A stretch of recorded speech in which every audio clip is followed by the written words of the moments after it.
I cut contact with my cousin after she dismissed my feelings about my wedding party choices, despite my attempts to resolve things. Throwaway and fake names. Edit added a summary at the end. To provide some background, I, 24F, used to spend time with 4 of my cousins, but our communication decreased significantly when COVID-19 occurred. Once it became possible to socialize in person again, I only saw 2 of them occasionally. The other 2, J, 25F and B, 22F, are sisters, and I seldom interacted with them outside of family gatherings, which were not every event. B started college, and I had no communication with her during that time. We may have crossed paths at family events twice over 4 years. I bear no ill will as life progresses, and she was away at school out of state.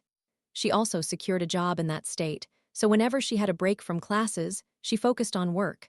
I completely understand that. As for Jay, I was closer with her, although not as much as we were prior to the pandemic. In the spring of 2024, my fiancé, a 25F, proposed to me. Shortly afterward, we began discussing bridal parties. Coming from a large family, and being close to many of them, my initial list included over 10 individuals. My fiancé had a small circle of close friends and family, and could only identify 6 people she wished to include in her party. Our obsessive-compulsive tendencies would not allow for different-sized bridal parties, so I had to reduce my list from over 10 to 6. I made some difficult choices and selected the family members I felt closest to and could rely on for support at my wedding. The final list did not include B, but did feature J. My family lives in neighboring towns, yet in different directions. Life was hectic, and I experienced stress while trying to determine when and where to invite everyone to be part of my bridal party. I discovered that most of the attendants would be together at Thanksgiving, so I opted to invite them before dinner. I created small boxes containing identical trinkets and a card asking for their participation as bridesmaids or groomsmen. As each individual arrived as much as possible amidst the crowd of 40 people, I took them aside to present their boxes. Everyone agreed to join, and that was that. I was unaware that B would be attending until I had already asked J to be in my wedding party. I pulled B aside to explain that she had been on the initial list, but due to our lack of closeness, I unfortunately had to remove her name. While she expressed understanding, I could sense her disappointment. I chose to give her space afterward. Following dinner, my fiancé informed me that Jay had commented to her, saying, "B would have been a better choice," twice. I wasn't surprised because that's typical of Jay, and I attempted to dismiss it, hoping to move on. Spoiler alert, I didn't manage to do so. My wedding planner and future sister-in-law G28F shared a message from Jay indicating that she could not attend the bachelorette party. Curious about the issue, we hadn't scheduled a date yet. G sent a text attempting to organize the gathering, allowing 2 months for people to submit their availability. JTK's response was essentially, "Hey, can you come to my party?" "Nah, I'm busy." "I didn't inform you when it is." The unresolved feelings about the Thanksgiving comment resurfaced, and this situation left me feeling disrespected and unsupported. I decided to remove Jay from my bridal party, a decision I do not regret. However, I do regret the manner in which it unfolded. At the time, I was at work, overwhelmed and anxious. I casually suggested that G send the message on my behalf, as she barely knows Jay and I believed it would alleviate my stress. I should have declined, but the relief of offloading that burden was too tempting. Both Jay and B inundated me with lengthy messages while I was at work, and understandably so. However, neither of them will admit that Jay made her comment. They asserted that any remarks were made privately between the 2 of them and that it should not have been discussed at Thanksgiving. This infuriated me, yet it was not the primary issue. After discussing with my fiancé and my mother, I recognized my error in having G send that message. I reached out to Jay with the following text: "I finish work around 5 p.m. May I call you once I am done?" If B wishes to join, that is fine as well. No yelling, just a conversation to clarify things. Jay responded that B did not want to speak with me, but Jay was willing to talk after work. 10 minutes later, she texted stating something akin to, "Actually, I don't want to talk if you are going to dictate how it goes." I understood why she might have interpreted my words that way, but it hurt to see that she genuinely believed that was my intention. Anyone who knows me should know I am not that kind of person. I texted her back, clarifying that it was not my aim to control the conversation. I merely wanted to approach the call in a calm manner instead of shouting from the start. I suggested that it might be best for us to wait before texting or calling again. Her reply was, "Focus on your wedding. I'm fine." Based on her earlier texts, I found that hard to believe, but I respected her request for space. After about 10 days, I contacted her once more, inquiring if we could both express our perspectives. However, since she had previously stated, "I'm fine," I didn't want to infringe upon her boundaries if she wasn't interested in discussing it. She then responded with a lengthy message explaining that she felt she should have received either an apology or recognition of my wrongdoing in kicking her out. She asserted that if I truly wanted to hear her, I should have done so before involving G in the communication. I cannot change that now, but clearly, I am attempting to rectify my mistakes. The reason she cited for missing the party was due to personal and financial issues she did not want to discuss in the group chat with the other bridesmaids and G. This marked the second refusal for a call together, leading me to express my apology and my side of the story in a text. I apologized for the delay, as I wished to provide her with space. I expressed regret over having G send the message. I acknowledged that her feelings were valid, as were mine. I explained how her earlier comment about my decisions regarding my wedding party had hurt me. I felt wounded and confused by her response since we had yet to finalize a date. I recognized her circumstances, but she could have reached out to me to discuss them, and I would have informed G without disclosing any details she wanted to keep private. Her response was the final straw. To summarize, I really don't grasp what you fail to understand at this point. Any remarks made at Thanksgiving were solely between B and myself. It was a trigger for B to discover at Thanksgiving that she wasn't selected, as this has happened to her previously. I was furious and finally reacted.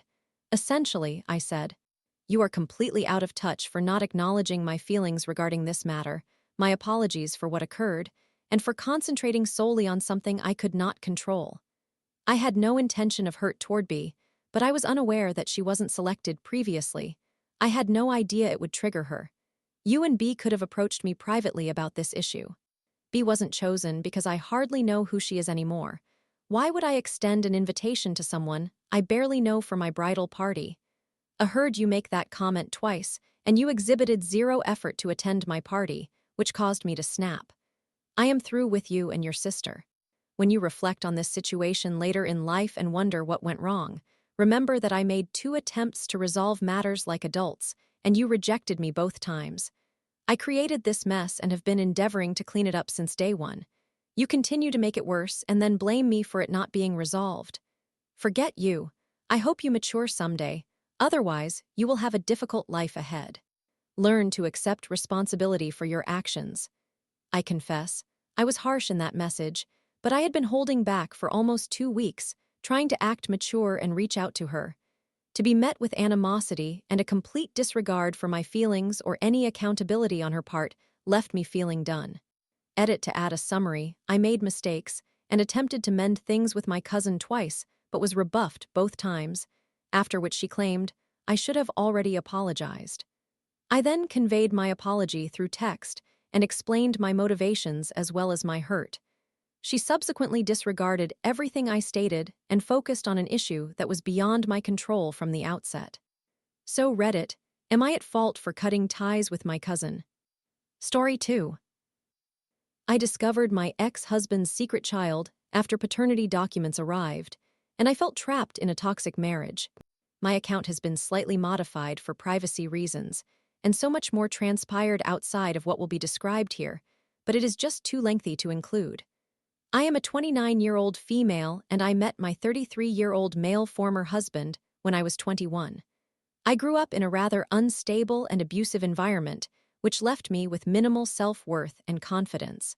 Therefore, when I encountered my now ex, what should have struck me as love bombing came across as me finally receiving the love I deserved.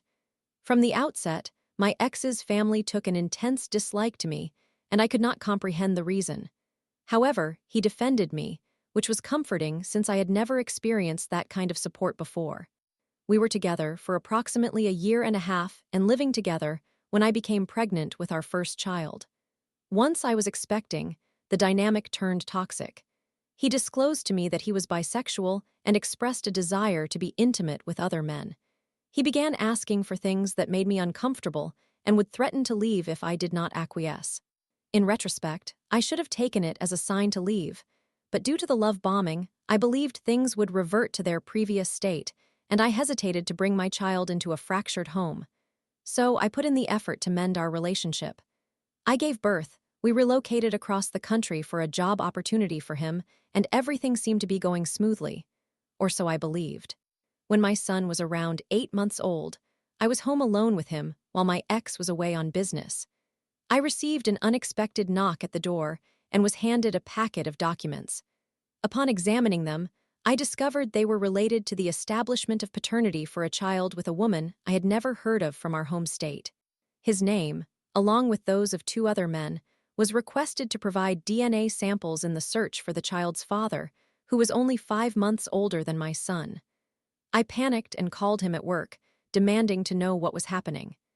Initially, he claimed ignorance, but eventually admitted to having had a one-night stand, insisting it could not possibly be his child because the conception dates were off. He suggested we discuss it further when he returned from work later that week. When he came home, he was in tears over his infidelity, emphatically stating that this child could not belong to him. He underwent the DNA test, but the results took weeks to arrive. In the meantime, I found out I was expecting our second child. At this point, I was in a state of panic.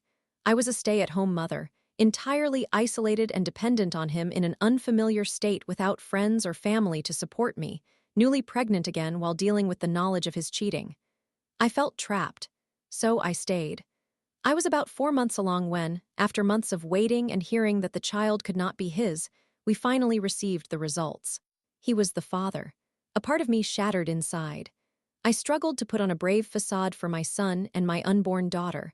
I sought therapy in hopes of mending myself and our relationship to shield my children from turmoil. My ex reverted to love bombing, alongside requests not to inform anyone about his other child. I kept quiet, believing he would eventually have to share the truth. I gave birth to my daughter and experienced severe postpartum depression. He was mentally distant, leaving me to care for 2 small children alone. I was exhausted and mentally strained. He chose that moment to confront me about my awareness of his bisexuality, insisting he still wanted to sleep with other men. He claimed that by not permitting him to do so, I was rejecting a part of his identity and causing his distress, labeling me a homophobe. I told him that if he needed to pursue other men, I wanted no part of it and would prefer not to know anything about it, ensuring he understood the importance of not bringing home any sexually transmitted diseases. However, that wasn't acceptable to him. He claimed he would feel guilty if he engaged with others while I remained home caring for the kids, so he insisted I needed to also seek out other partners. I was reluctant, but was pushed toward agreement until I complied.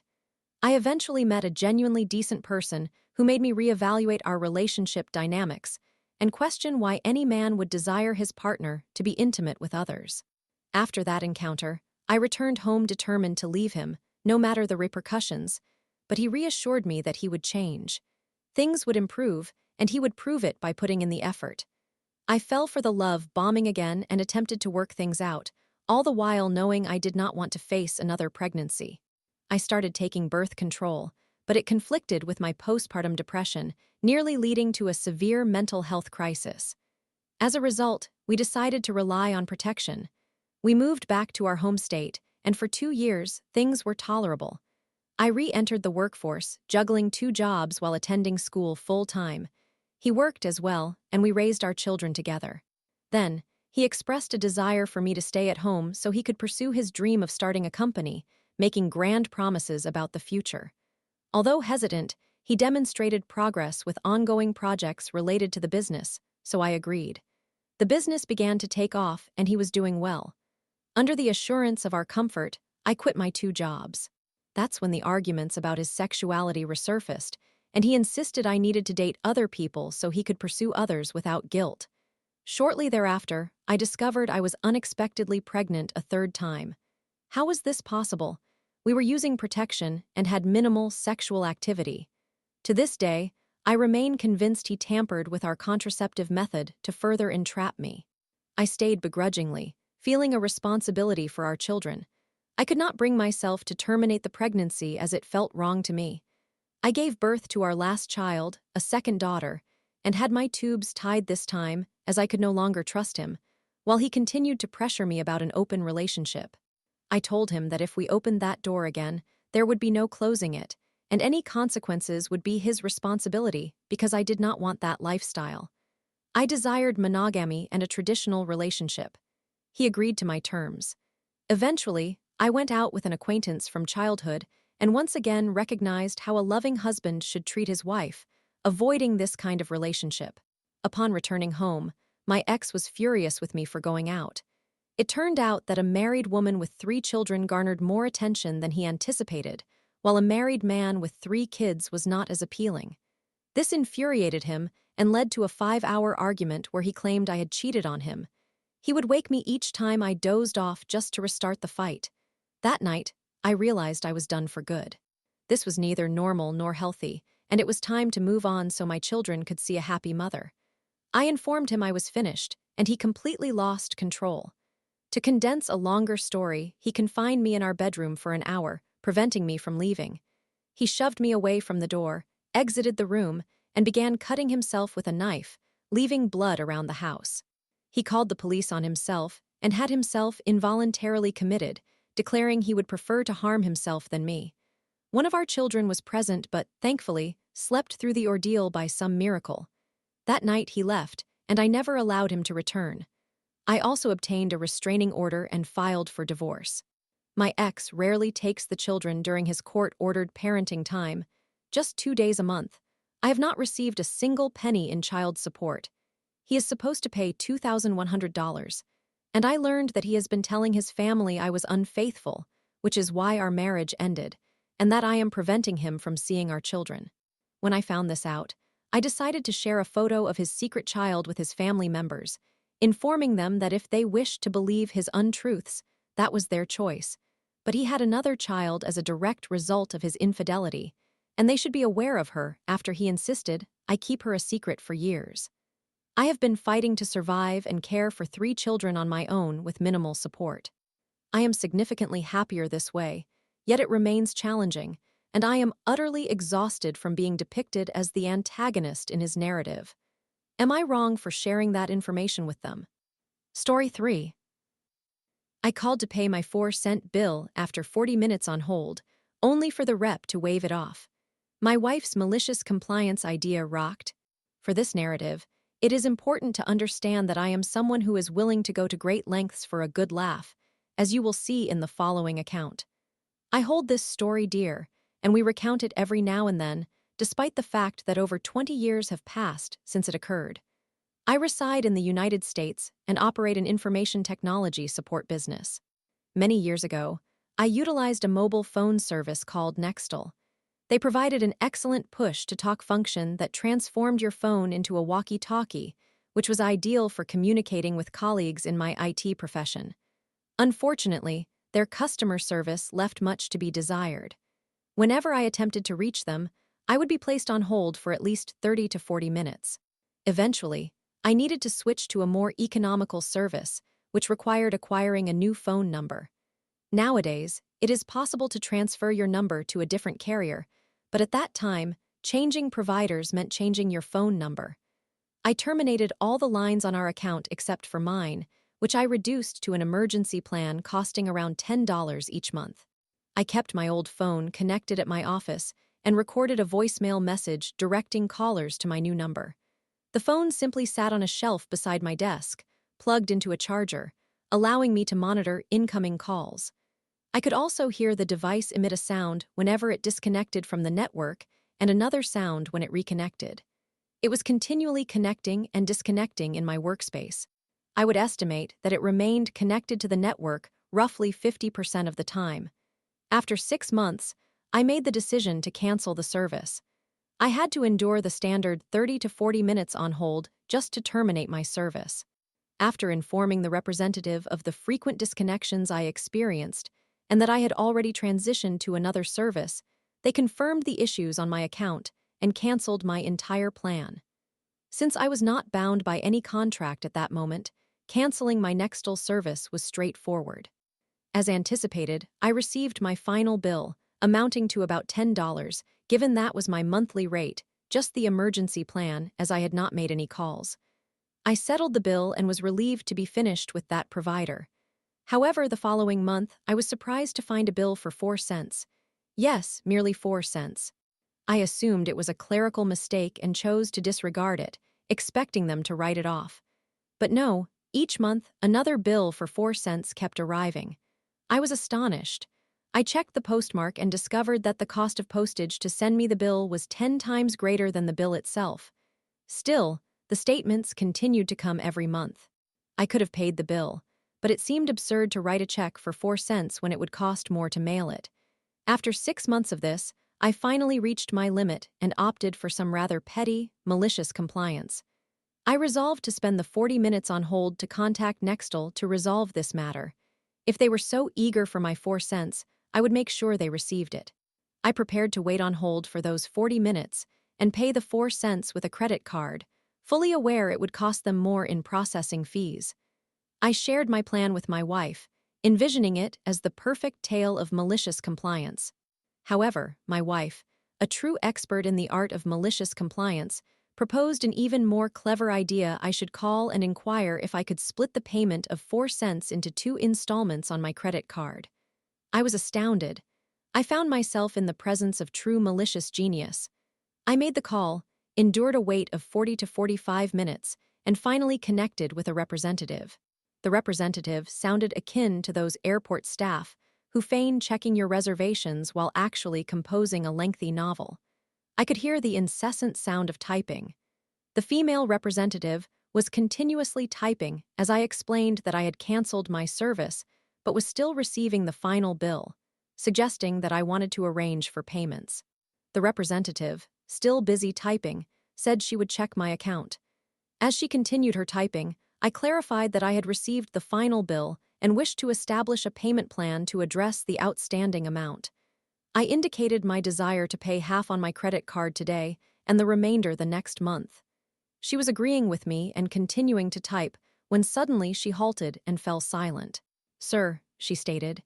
"Yes," I replied. "Do you know what your balance is?" "Yes," I said. 4 cents?" she echoed. "Yes," I confirmed. "I thought you really wanted that 4 cents given how much postage you are wasting to send me bills every month, so I am just calling to settle it." After a brief pause, I heard the typing resume, and she told me that I need not worry about the balance as she was going to write it off. I insisted on providing my credit card for the first half of the payment, yet she firmly declined and reassured me that I would not receive any further bills. My wife's suggestion transformed a simple prank into a true masterpiece of malicious compliance. I may have some skill, but my wife operates on an entirely different level. It takes a special determination to engage in malicious compliance with a 40-minute hold time. Edit 1. I appreciate the many kindred spirits of malicious compliance. I wanted to add an edit to share what I have learned from this wonderful community. Although I cherish memories of this experience, my wife and I both chuckle at the various, possibly superior, ways to handle the situation. First, several commenters criticized me for waiting on the line for 40 minutes to deal with this. I acknowledge that. There is no argument there. But as I mentioned earlier, I am willing to go to great lengths for a good laugh. Regardless, no customer service representatives were harmed in this endeavor. The actual conversation was quite brief. I saved the company money because they addressed their foolish mistake. They ceased wasting more on postage than the amount of the bill, and I was productive in my office while on hold. So, a little time spent for a good story. Secondly, many individuals shared great suggestions for alternative approaches. Most recommended that I pay just slightly more than the 4 cents, which would compel Nextel to handle a refund. Following this, Nextel would have to continually mail me statements. I find the idea appealing. Furthermore, if Nextel were to send me a refund check, I would refrain from cashing it.